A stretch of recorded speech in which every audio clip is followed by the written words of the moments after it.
You're listening to the X-Zone Broadcast Network, www.xzbn.net. Radio's authority on the world of the paranormal and the science of parapsychology, celebrating 25 years of broadcasting. Broadcasting around the world and to the great beyond.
Listening to the X-Zone Broadcast Network, www.xzbn.net.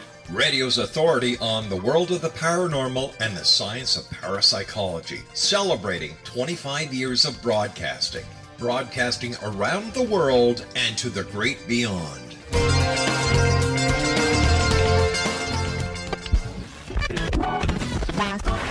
All Hit Radio.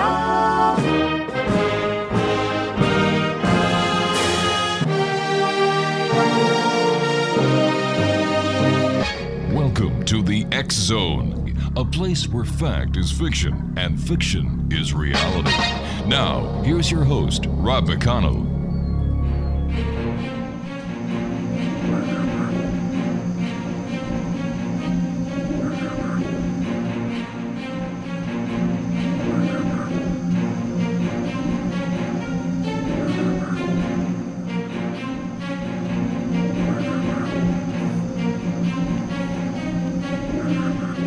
Welcome back, everyone. This is the X-Zone. I am Rob McConnell. We're coming to you from our broadcast center in Hamilton, Ontario, Canada. Worldwide, toll-free 800-610-7035. Email xzone@xzoneradiotv.com. On all social media sites, X-Zone Radio TV. And our main website where you can listen to the X-Zone, 7/24/365, as well as the live show Monday through Friday from 8 p.m. until midnight. www.xzoneradiotv.com. And don't forget, you can also watch the first season of the X-Zone TV show at xzonetv.com. My guest this hour is Donald B. Carroll. He spent his career working in fire and rescue as a district chief, academy instructor, and paramedic. Now, during those 30 years, he raised a family and pursued the meaning of life through extended study into the Edgar Cayce readings and other spiritual, scientific, and philosophical materials. He spent 10 years researching and writing this new book, Sacred Geometry and Spiritual Symbolism, The Blueprint for Creation, which was published by Fourth Dimension Press, an imprint of ARE Press.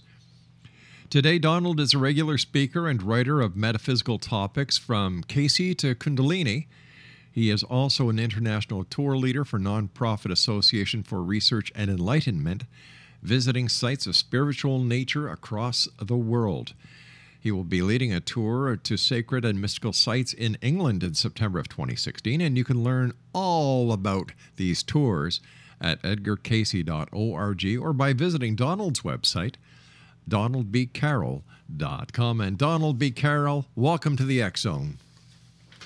Well, Rob, thank you for inviting me. You're very kind, and please call me Don. All right, Don, tell me, I've got a lot of respect for the fire and rescue people. They do a fantastic job. So thank you for your service, first of all. But what was it that made or guided you to write about sacred geometry? Isn't that a little bit off base for fire and rescue people?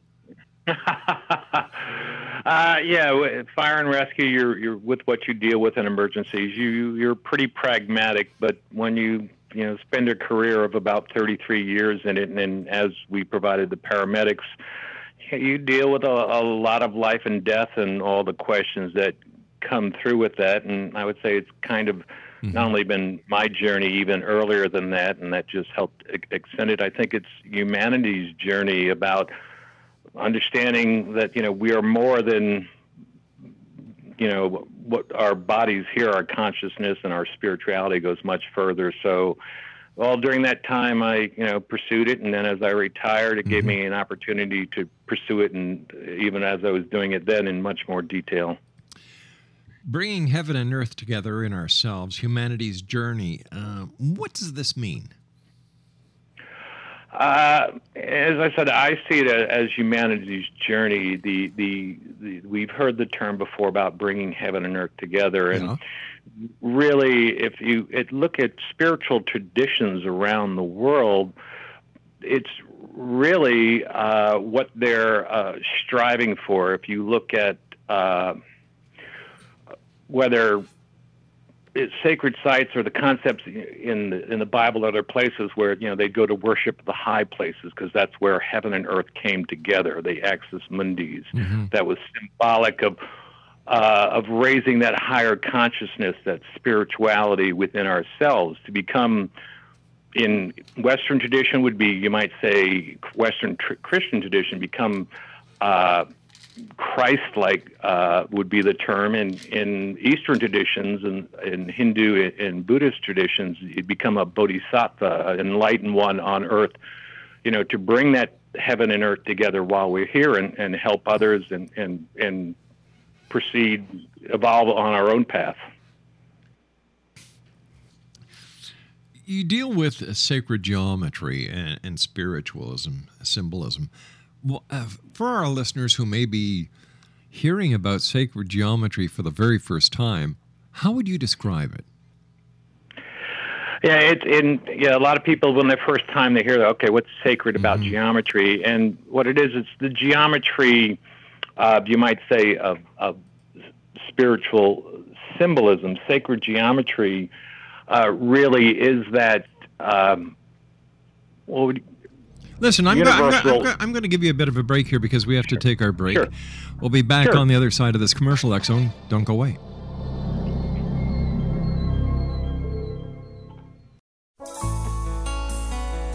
Afterlife expert Roberta Grimes was the first one to say that dying can be fun. Now her best-selling book, The Fun of Dying, is available in stores worldwide. So if you wonder whether death ends life, how it feels to die, or what heaven might be like, The Fun of Dying was written for you. And if you have always been afraid of death, or if you worry that your life has no meaning, let The Fun of Dying ease your fears and bring new meaning to your life. Nothing said in The Fun of Dying is based on the teachings of any religion. Instead, Roberta draws on evidence to explain how death happens, how it feels, and what comes next. A lot of the best death-related evidence was produced in the first half of the 20th century. When it is put together with recent discoveries, it tells a consistent and amazing story. Roberta Grimes blogs and answers questions at robertagrimes.com. Her wonderful book, The Fun of Dying, is available on Amazon and at stores worldwide wherever books are sold. You're listening to the X Zone Broadcast Network, www.xzbn.net.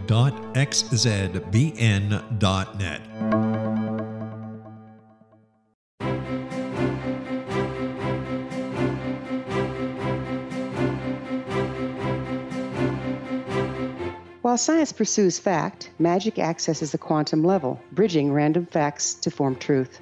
As long as science and magic remain separate and polarized, the truth cannot be known. I'm Wilda Wiecka. Join me on the Science of Magic radio program dedicated to unification and evolution of consciousness.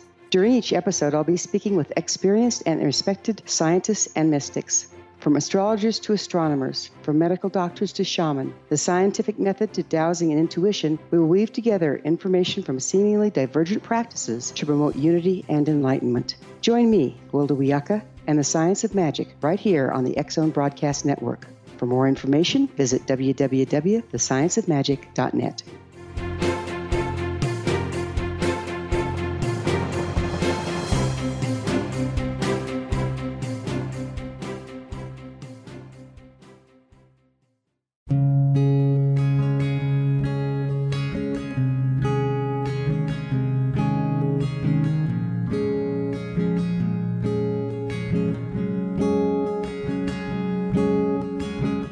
Starr began to demonstrate a metaphysical connection to the spirit world as a little girl. Her family noticed the connection, but it was a great-grandmother who told the family that Linnea was indeed gifted. The great-grandmother, who was also gifted, felt that Linnea had indeed inherited these attributes. It has been noticed that oftentimes such things are passed down through the generations. Linnea was also born with a caul, a thin white membrane across a newborn's face. Legend has it that if the baby is born with this caul, the child will have second sight, or what we call psychic abilities. Linnea Starr does past, present, and future, and has the gift of prophecy. It is written within scriptures that if you are able to give factual information, and prophecies indeed come true, the gift indeed comes from the divine realm. Linnea Starr does large interactive groups as well as private gatherings. For more information on Linnea Starr or to contact Linnea for a one-on-one consultation, visit her website at www.linneastar.com. That's www.linneastar.com.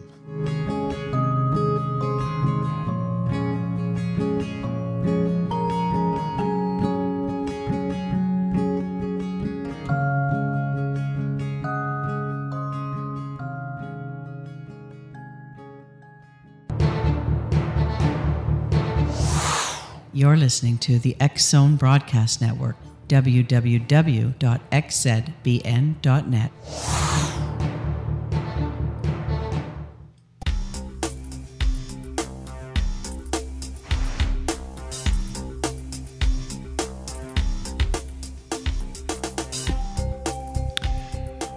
Donald B. Carroll is our special guest this hour, Exonation. We're talking about Donald's new book. It's entitled Sacred Geometry and Spiritual Symbolism, The Blueprint for Creation.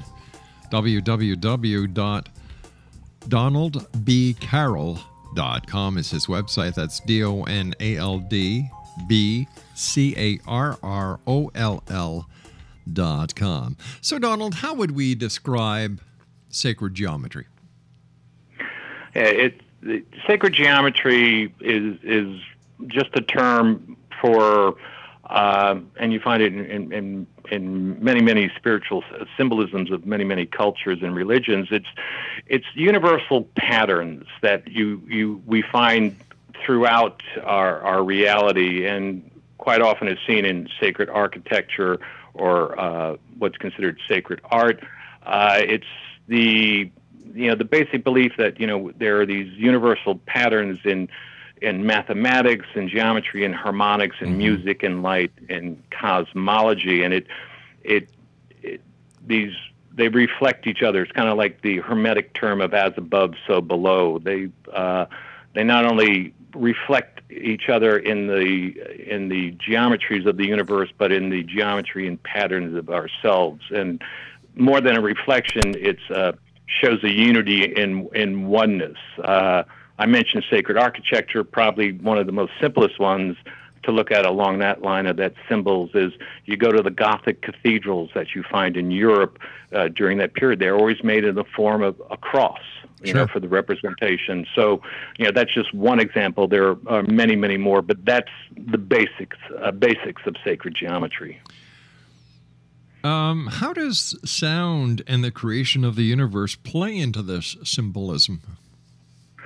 Well, yeah, it's actually, I find that very fascinating in that, because if you first looking at sound in almost all your traditions, how the universe was created and what we have today was created, the earth, etc., by spiritual traditions, is God spoke.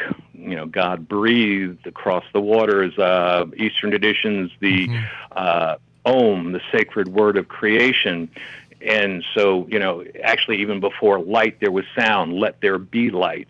And so it was sound. And what's fascinating with that is science is now coming out from NASA work and the CERN Institute and the Planck spacecraft project, is that they're coming to the conclusion now that the universe, what we have today, the universe was created from sound. So fascinatingly, in recent years, science is now confirming what spiritual traditions, whether Eastern or Western, have been saying for thousands of years.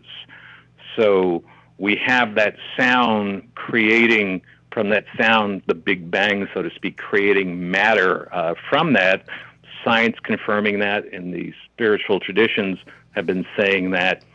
And when you look at that, and as they describe it, it's kind of like ripples across a lake. If you threw a bunch of pebbles into a lake or a pond, and you get all these ripples, circular ripples going out in all ways and crisscrossing each other and creating spiritually these patterns, which would be from that, like the Vesica Pisces, very simple example, which is just two overlapping circles, and where they overlap creates that almond shape. In Italian, it's called the mandorla, but it creates that almond shape. And well, in the 15, 14, and even actually back to the 1100s, if you look in Christianity, in that petal almond shape, they would actually use that, and only two individuals were allowed to be put inside that shape, because it represented in sacred geometry the creative energy, the creative womb, goddess energy, so to speak. But the two people that were allowed in the Christian tradition to put in there was Jesus and his mother Mary, which is interesting, because Jesus the Christ in the tradition was the Son of Man and Son of God, so he brought heaven and earth together. And Mary brought God, birthed God onto earth, so she was another channel, so to speak, of bringing heaven and earth together. And again, here's these kind of ripples that are depicted. It's a very elegant way of what would be depicted the same way in science. And then Vesica Pisces is also known as a form generator. Very briefly, from those two overlapping circles, simply with a straight edge and a pencil, you can create all the polygons, which is the technical math term from the triangle to the square, pentagon, heptagon, septagon. So almost wave to particle in the science aspect of it, in which what science is saying, the universe being created from sound into matter, to the same thing spiritual traditions say.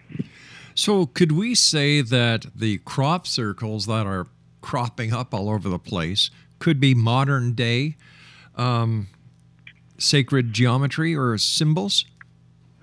Yeah, I am not that familiar with crop circles, but the ones I've seen of them, if you see most of them, a lot of them replicate what we see in the spiritual and sacred geometry traditions, the flower of life, the Sri Rantra, the six-pointed star, and all of those things, that, yes, they are very similar to that.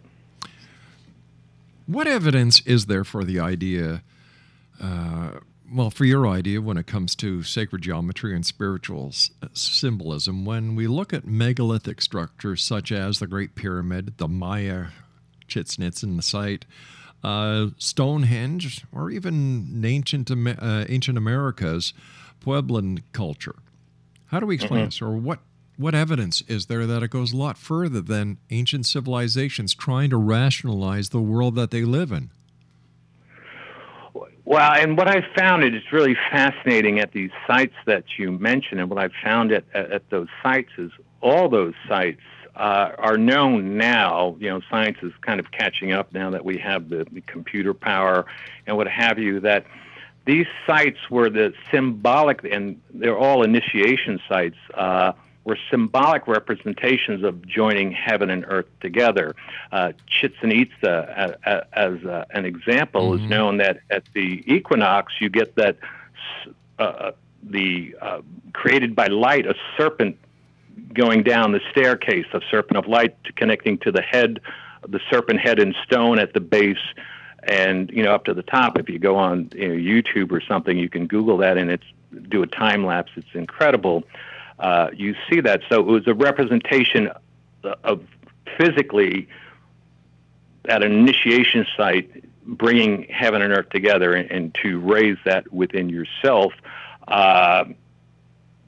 Stonehenge is known specifically as an initiation site, and it known as, all these sites have somewhere or another, astronomy connections, whether lunar, solar, stellar of some sort. They know, Gerald Hawkins wrote a great book and showed that, how the equinoxes and solstices and lunar phases are lined up in Stonehenge. I mentioned the ones at Chichen Itza, how they line the sun up.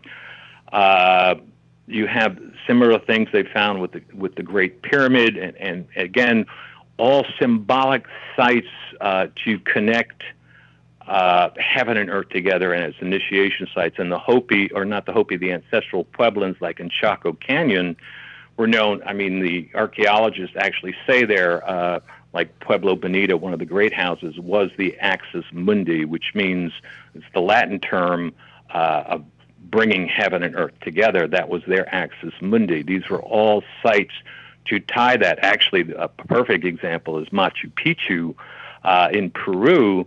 At the top of Machu Picchu, at the temple there, is a altar, kind of bedrock carved stone, which is known as the hitching post of the sun, because at the solstices it lines up, creates no shadow, and so they called it the hitching, to tie the sun to the earth, to bring heaven and earth together. They were representing this in these sites of temples and altars for this initiation of bringing that higher self, as I said, kind of in the Old Testament, where it writes about going to the high places in order to worship, because that was the closest to bringing heaven and earth together.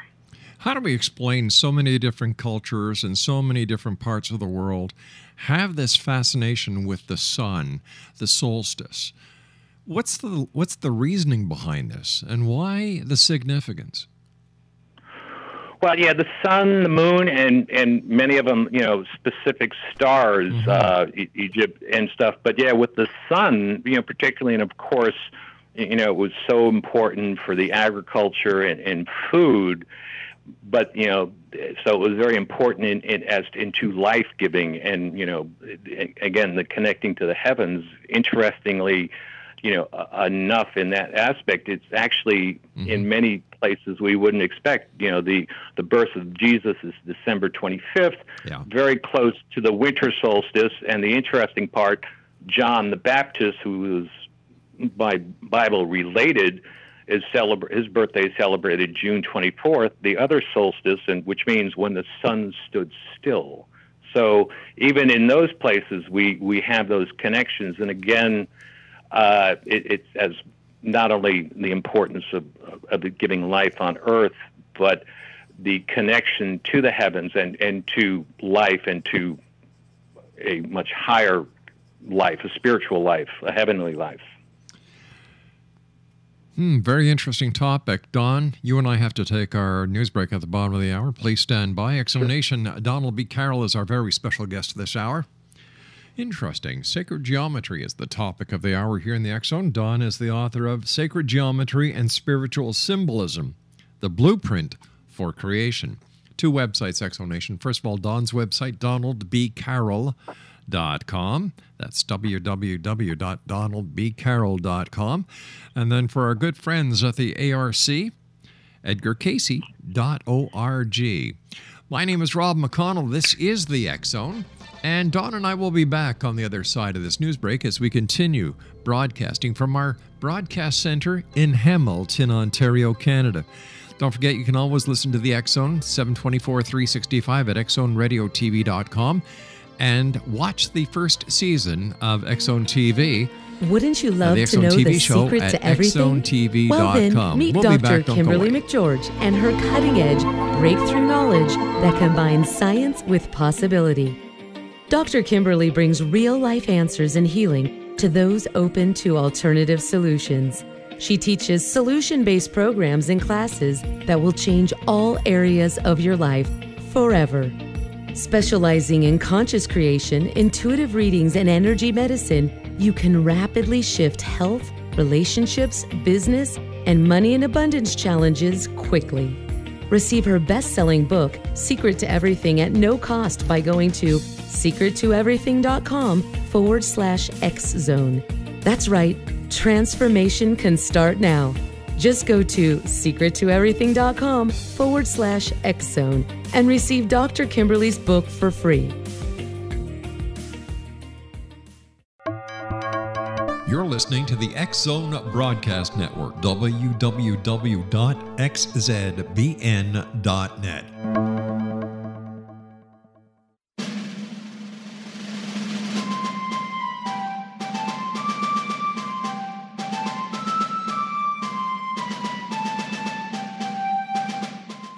Thomas Jefferson was a Burgess of 27 when he met Martha Wales Skelton, a 22-year-old widowed heiress who was fondly called Patty by her family. They were married on January the 1st, 1772, and they took up residence in a cabin on the building site on top of a Virginia mountain that Thomas had named Monticello. As Thomas and Patty slowly built their first version of the great house at Monticello, the Revolutionary War was heating up. Patty, with difficulty, bore 5 children, but only 2 girls survived. Thomas's political career developed to the point where he was often away from home, but after he authored and signed the Declaration of Independence in Philadelphia, he resolved never again to leave his wife. He was elected the governor of Virginia, just as that state became the Revolution's last battleground. The Revolutionary War ended in 1781, and Thomas gladly retired altogether to "my family, my farm, and my books." But Patty continued to want to bear her treasured husband a son, and late in the summer of 1782, she died of kidney failure at the age of 33, 4 months after having borne yet another girl. Thomas was so devastated by her death that he never remarried. He mourned her for the rest of his life, even as he helped to frame the peace in France and then became the first Secretary of State, the second Vice President, and the third President of the United States. This story is true. Thomas Jefferson was such an obsessive letter writer and record keeper that we know where he was and what he was doing nearly every day of his adult life. Every significant thing he says in My Thomas comes from his contemporary writings. My Thomas by Roberta Grimes is now available at Barnes & Noble, Costco, Target, Books A Million, Hudson Booksellers, Kmart, Walmart, Sam's Club, Walgreens, CVS, and online at Amazon.com. You can visit Roberta Grimes online at www.robertagrimes.com.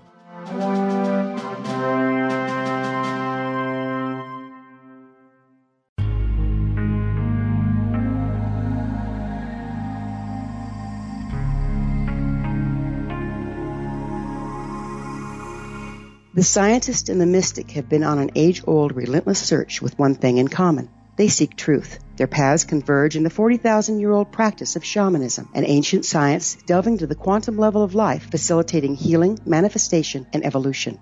I'm Gwilda Wiyaka, the founder and director of Path Home Shamanic Arts School, a unique Colorado State-certified occupational school, training shamanic practitioners and teachers. We also provide classes for empowering personal lives through shamanism. Our certification classes are in week-long segments enabling international participation, and online classes and long-distance shamanic healing sessions are available. Come discover the science of magic in the limitless world of shamanism. www.findyourpathhome.com.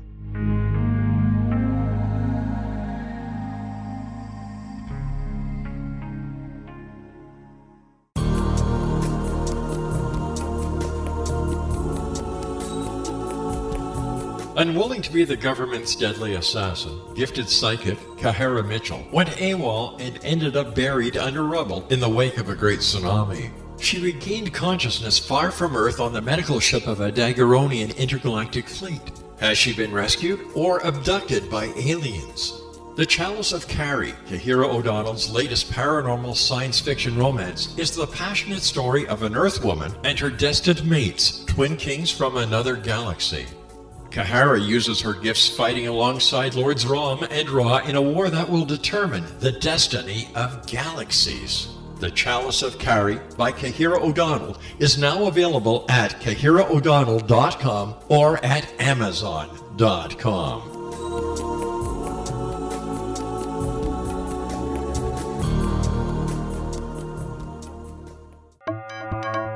You're listening to the X-Zone Broadcast Network, www.xzbn.net.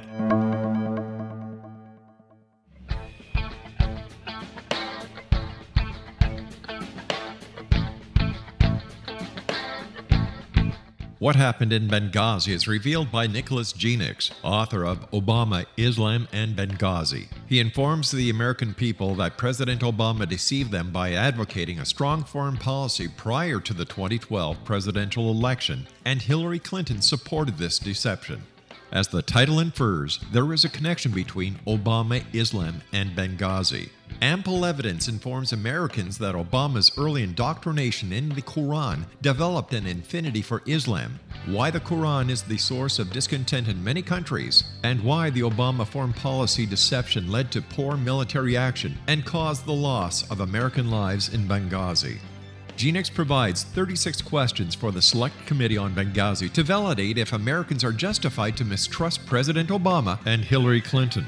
An overview of Obama, Islam, and Benghazi is presented on the website www.futureofgodamen.com. That's www.futureofgodamen.com.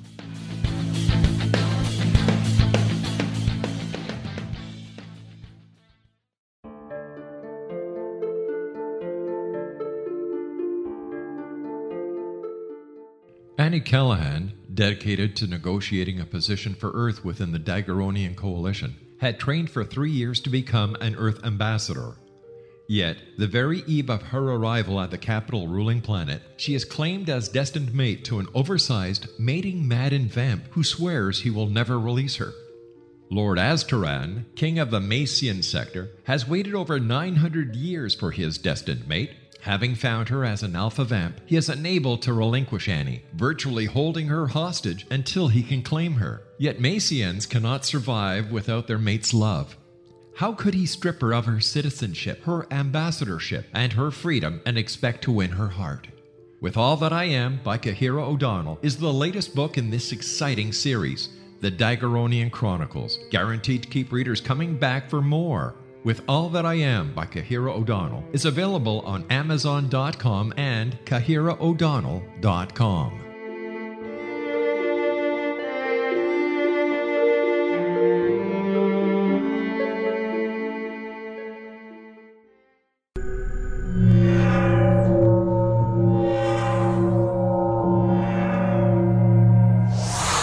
You're listening to the X-Zone Broadcast Network, www.xzbn.net.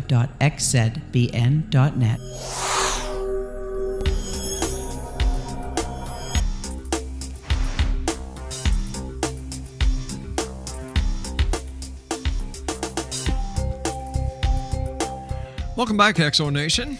My guest this hour, very interesting gentleman. His name is Donald B. Carroll. He spent his career in fire and rescue as a district chief, academy instructor, and paramedic. And during those 30 years, he raised a family and pursued the meaning of life through extended study into the Edgar Cayce readings and other spiritual, scientific, and philosophical materials. He's the author of Sacred Geometry and Spiritual Symbolism, The Blueprint for Creation. A couple of websites, www.edgarcayce.org and Don's website at donaldbcarroll.com. So would you say then, Donald, that sacred geometry has actually confirmed the existence of Christ? Interesting question, because that's one of those biblical archaeology versus other archaeology debate. Yeah. And of course, Christ is an appellation. It's not his name. The Anointed One, and it's the Western tradition of one raising one's higher consciousness into the universal or God consciousness, depending on the Christ consciousness, depending on what term you want to use. In Sure. the Eastern tradition, as I mentioned earlier, they would call them bodhisattvas, who have reached enlightenment on earth and helped others. For that there was a Jesus the Christ, I would say yes, but what sacred geometry does is show that concept of bringing heaven and earth together within ourselves, raising that consciousness into a Christ-like or bodhisattva-type consciousness, is a theme and a goal throughout the globe, whatever spiritual philosophy you have. There's a book called Cosmic Consciousness by a gentleman by the name of Burke, written in the early 1900s, about exactly that, where he lists something like 30 people he feel, Buddha, Christ, and others or Jesus, that reached that point. And it's even in the Bible, it says, it quotes that I've told you everything the Father's told me to his apostles. You can do things greater than I. That we all have that potential to be Christ or bodhisattvas if we allow ourselves. So do you think that based on the research that you've done into sacred geometry and spiritual symbolism, that there are more of these prophets or more of these spiritual leaders like Christ and like Buddha that are still to come before we reach the final plateau, before entering into the new age of spiritualism? I think yes, and I think it's a continuing cycle. I mean, human beings seem very linear thinking people, but if you look at nature and the world, everything shows that it's cyclical. Exactly. And some of your older cultures showed that it's not linear, folks. It's cyclical, that we'll go through these cycles, and as you said, we'll have, as we've had them in the past in different traditions, that that in the future we will have people that reach that point. My philosophy on life is very simple, very basic. Life is simple. We complicate it. And the best example I can give you of this is Mother Nature, in all her wisdom, has been showing us from day one that life is never ending. For example, you have the spring, the birth. You have the summer, the maturity. You have the fall, the older years. You have the winter, the elder years, and the passing. But then it doesn't stop. It goes right back to the spring and starts all over again. Now, what is so hard about understanding that concept? If that relates to nature, we are part of nature. Hello, the writing is on the wall. Yes. And I agree with you that it is cyclical, and it's life, death, or passing, and rebirth, and it's the kind of thing you don't, whether you want to call it heaven or universal consciousness, you don't go there, you grow there. Yes, and you grow there through learning through multiple cycles. Actually, Teilhard de Chardin, who wrote several great books, The Human Condition, and a few others, who was a world-famous, besides a Jesuit priest, paleontologist involved with the discovery of the Peking man, wrote about our consciousness is about evolving, maturing into being able to be connected with a God consciousness, to be able to be mature enough to connect to it. He called it the new sphere, which is when consciousness is around the world are able to connect, reaching an omega point of where we're able to touch the Empyrean light or the God consciousness, but it's a matter of conscious evolvement. It's kind of like, I look at it as when people ask, well, how do we do that? It's like becoming that friend of that kind of universal consciousness, or a peer or co-creator, which some people are uncomfortable with. It's like, when my children were growing up, when they were 5 or 6 years old, I loved them dearly, but they couldn't be a friend, a peer. They were children, but now they're adults, and I love them as dearly, and they're friends and peers now. And our consciousness, I think, we're here to do that same evolvement, as Chardin spoke about, and others. I remember when my children were 5 and 6, they would listen. Laura and I have 6 children, and now it's our time when the children come and say, Dad, Mom, payback time. But it's true. What you're saying is so true. And let me ask you this. What would happen, in your opinion, if we were to take the past and learn more about the past and the lessons that the ancients tried to get us to understand? What kind of world do you think we would be in today? Well, a more consciously and altruistic and helper of one's brother world. And it's the irony to me, well, that's why the cycles of getting there, the irony to me is that it's really, it seems to me, hidden in plain sight. You look at so many different traditions, again, the high places, heaven and earth. Right. You look at Revelation. Revelation talks about when the New Jerusalem comes down to earth, and so it's talking about when heaven and earth come together, and that's the one tradition. They have it in Islamic tradition, they have it in Judaic tradition, the Buddhist and Hindu traditions, but it's again, so it's almost so obvious we don't see it, and we get distracted on the daily toils, and we seem to take less and less time to have quiet time to ourselves, whether you want to call it reverie or meditation, to allow ourselves to have that depth. Well, it's pretty hard to have quiet times when we're inundated with data 24 hours a day. Like I was talking to somebody the other day, and then again this evening, where people look down and text instead of looking forward and seeing what's around them.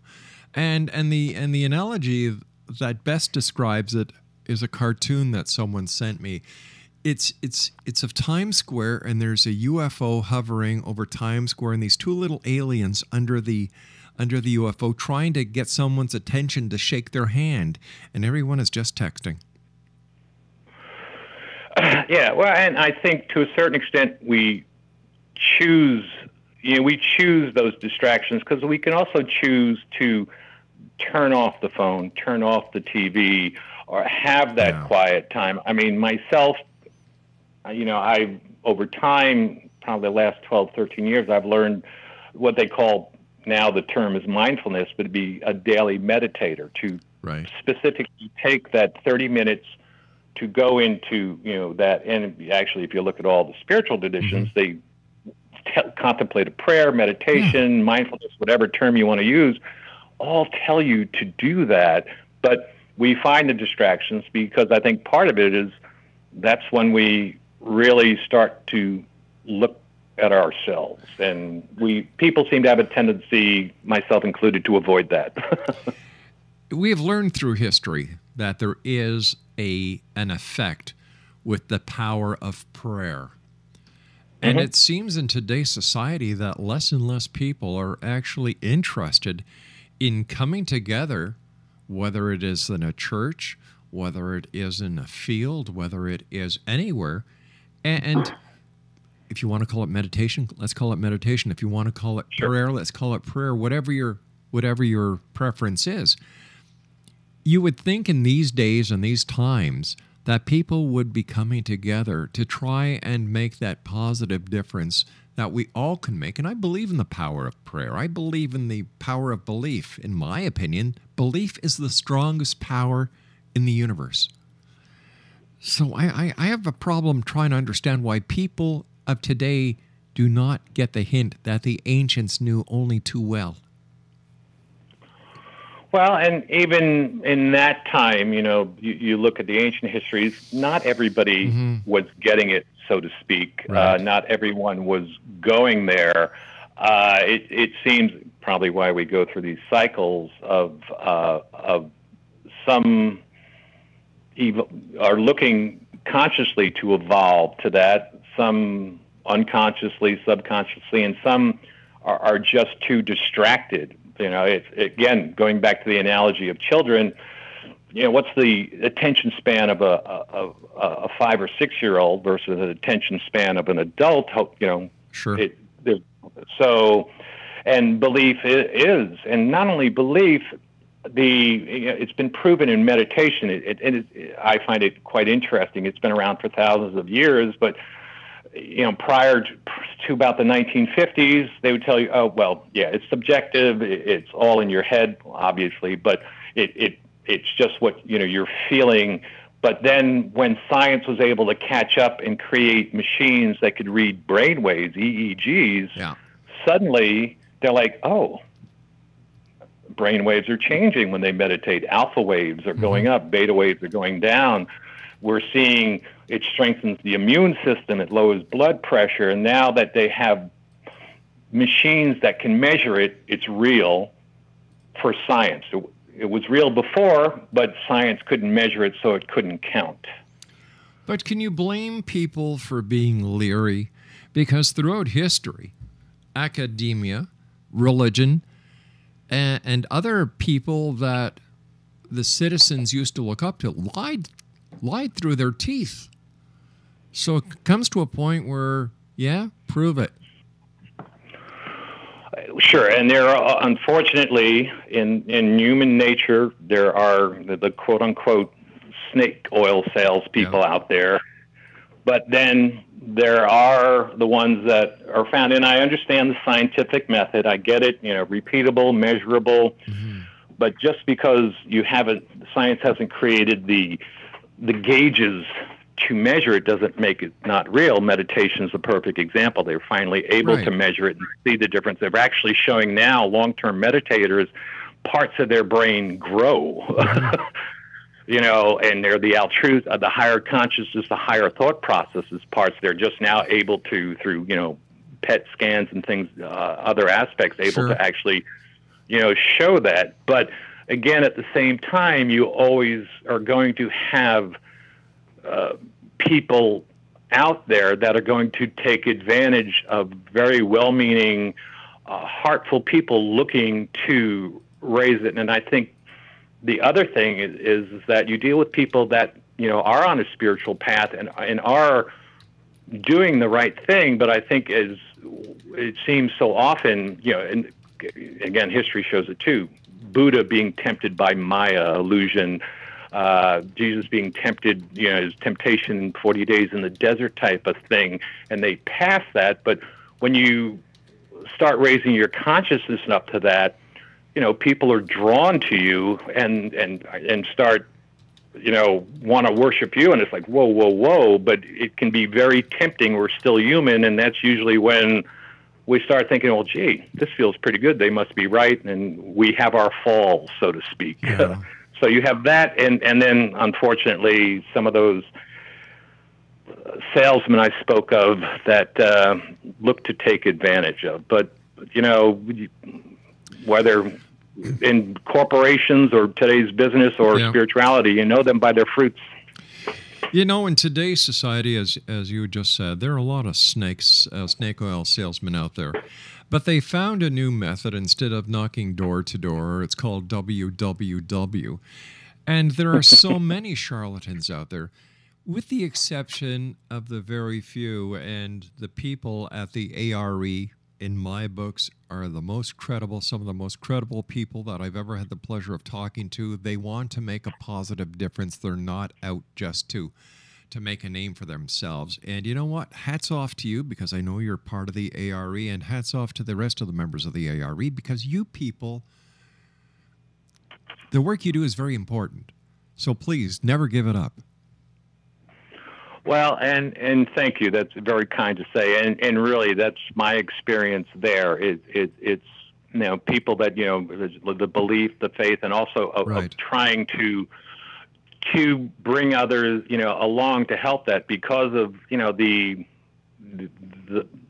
journey, it's whether it's really, you look at so many writers, they've written about the hero's journey or the Grail kind of quest thing, that it's always, there's perilous. And speaking of the Grail, it's like in the King Arthur's court, there was that one siege. If you were going to go on the one seat, if you were going to go on the quest, the seat was called Siege Perilous, to tell you that this is a journey that is not an easy one.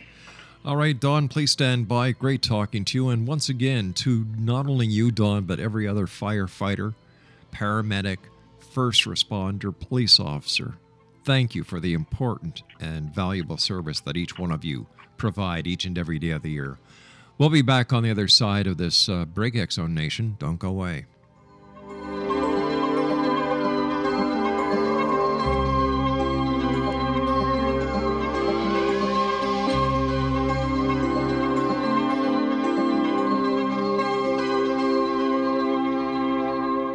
Little children aren't the only ones afraid of the dark. Millions of soldiers return from war zones with PTSD, anger, frustration, fear, and loneliness, much of which surfaces during the darkness of the night. You have the chance to change the lives of these American heroes. Songs and Stories for Soldiers.us provides free MP3 players for these men and women. With a list of 3 million songs in 16 different styles, 100,000 audiobooks, and 30,000 old-time radio programs, every veteran can find something to soothe and comfort them at no cost. All our players contain an 8-hour audio program designed to help veterans fall asleep. With 1,500 plus vets now participating, it's our goal to deliver 10,000 audio players this year. Go to our website at songsandstoriesforsoldiers.us. Help us help a veteran make it through the night.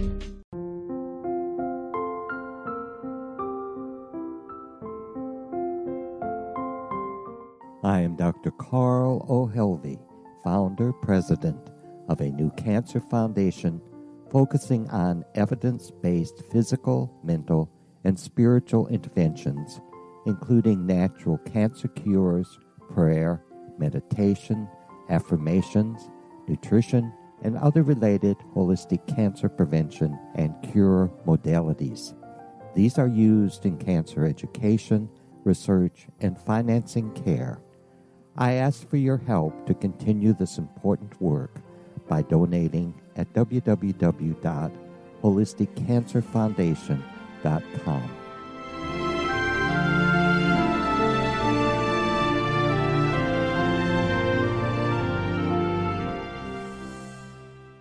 You're listening to the X Zone Broadcast Network, www.xzbn.net. If you enjoy reading a good mystery with a touch of the paranormal, then you'll love From Out of the Woodwork by William S. Peckham. Sean Kennedy, a Toronto contractor, buys derelict houses, guts them, and turns them into multi-family dwellings. When Sean buys 29 Livery Lane, a century house in ruins, and starts the renovation, the house fights back. He is visited by ghosts of owners past. His visions are triggered by touching an oak mantle, reading a faded letter, opening an old locket, or opening a brand new casket in the basement. These visions will take you on a trip across southern Ontario from Niagara Falls to Toronto to Kingston. From Out of the Woodwork is now available in paperback and on your favorite electronic reader.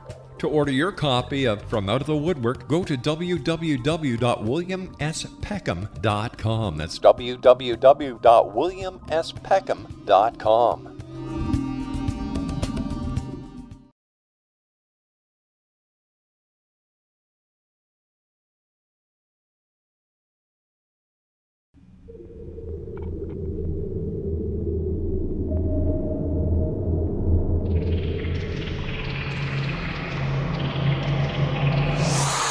You're listening to the X-Zone Broadcast Network, www.xzbn.net.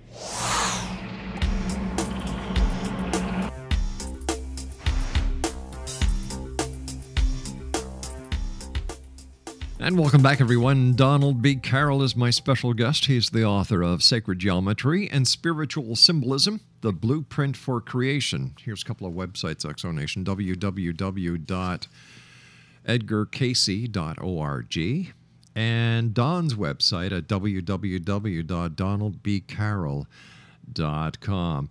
Before you go, Don, I understand that you're going to be going on a trip with people going to England in September of this year. Tell us about that. Yeah, it's about a 10-day trip. It's on the Edgar Cayce website.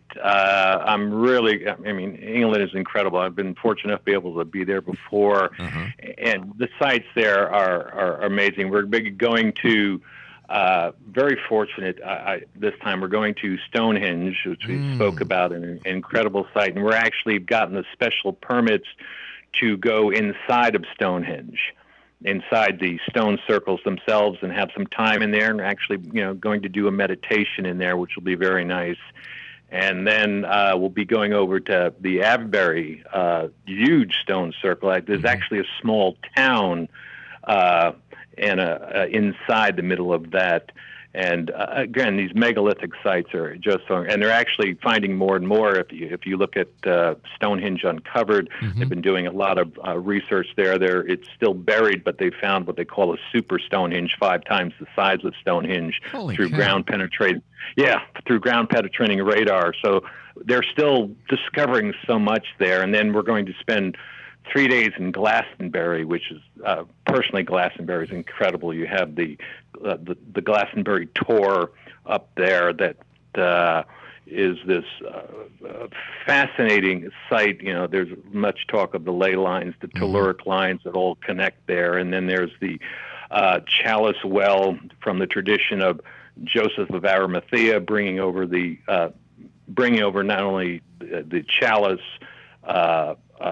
from Jesus from the Middle East, but also Mary. That's right. And then you have the Glastonbury Abbey, which is incredible. And we're going to have 3 days there, so you can really explore and appreciate the site, along with going to Stratford-on-Avon, where Shakespeare was from, and some other megalithic sites that aren't on the general path, along with Silbury Hill, which is this amazing megalithic made hill, the largest one in Europe, man-made, that's connected, evidence showing it connected to Stonehenge and the Uffington horse chalk carving in the side of one of the mountains there. It's just, it's really, there is the ancient sites in England are really, and the history there is really incredible. Fascinating. Don, thank you ever so much for coming on the show tonight. It's been a great pleasure talking to you. Come on, give your book a final plug in your websites. Come on, you can do it. Well, yeah, thank you. Yeah, I'm not the best at that. It's it was 10 years of research, probably a lot of it trying to prove myself wrong, but it's about, sacred geometry and spiritual symbolism, and how it creates this blueprint of creation. And my website, www.donaldbcarroll.com, which I've written other articles that I've posted on there, and the Edgar Cayce website, where there's some of the stuff I've written on there, edgarcayce.org, along with the information for that England tour coming up this September. Don, take care of yourself. Congratulations on a book well done. It's been a pleasure talking to you, and please, my very best to all the great people at the ARE. I will, Rob. Thank you very much. Good night, sir. I'll be back on the other side of this commercial break, Exo Nation, as we continue live and around the world from our broadcast center in Hamilton, Ontario, Canada. Don't go away.